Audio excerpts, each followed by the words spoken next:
በዚህ ሰዓት ሰበር የተባለ መረጃ ተሰምቷል። ተጽዕኖ ፈጣሪው ቲክቶከር አዶናይ በዛሬው ዕለት አመሻሽ ላይ በፌዴራል ፖሊስ እንግዲህ ለጥያቄ ትፈልጋለህ በሚልም በቁጥጥር ስር መዋሉ ፋስት መረጃና እንዲሁም ደግሞ ጉርሻ ፔጅ ዘግበዋል። በ2018 የኢትዮጵያ የዓመቱ የቲክቶክ አዋርድ በ4 ዋንጫዎች በማሸነፍና እንዲሁም ደግሞ የመኪና ልዩ ተሸላሚ በመሆን የሚታወቀው ወጣቱ ተጽዕኖ ፈጣሪ ቲክቶከር አዶናይ እንግዲህ ዛሬ አመሻሽ ላይ በፌዴራል ፖሊስ ለጥያቄ እንግዲህ ትፈልጋለህ በማለት በማረፊያ ቤት እንዲቆይ መደረጉም ተገልጿል። ሰግጥ የሚለው ቃል እንዳትጠቀሙ ብያቸዋለሁ፣ እንዳትጠቀሙ ጋይስ።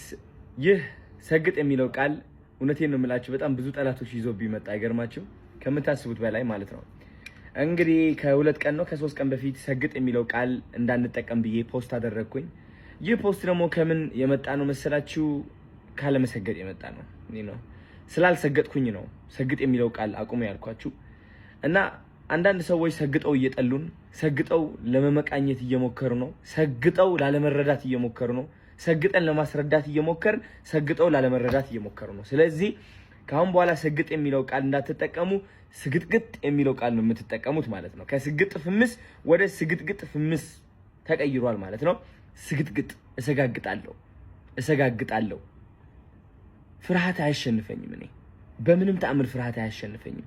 ስህተት እስካልሰራው ድረስ ፍርሃት አያሸንፈኝም። ለዓላማዬ የምሞት ሰው ነኝ።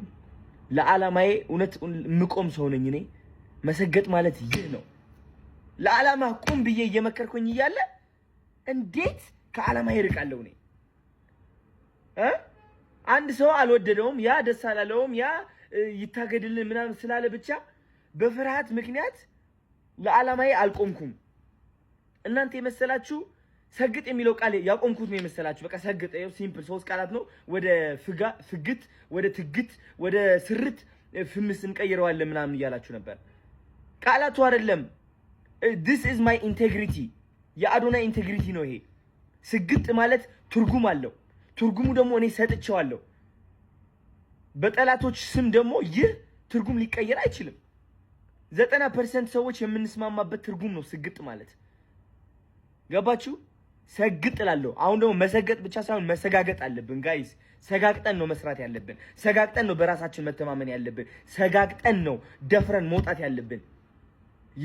ስግጥግጥ እሰጋግጣለሁ። ስግጥግጥ ፍምስ የታባ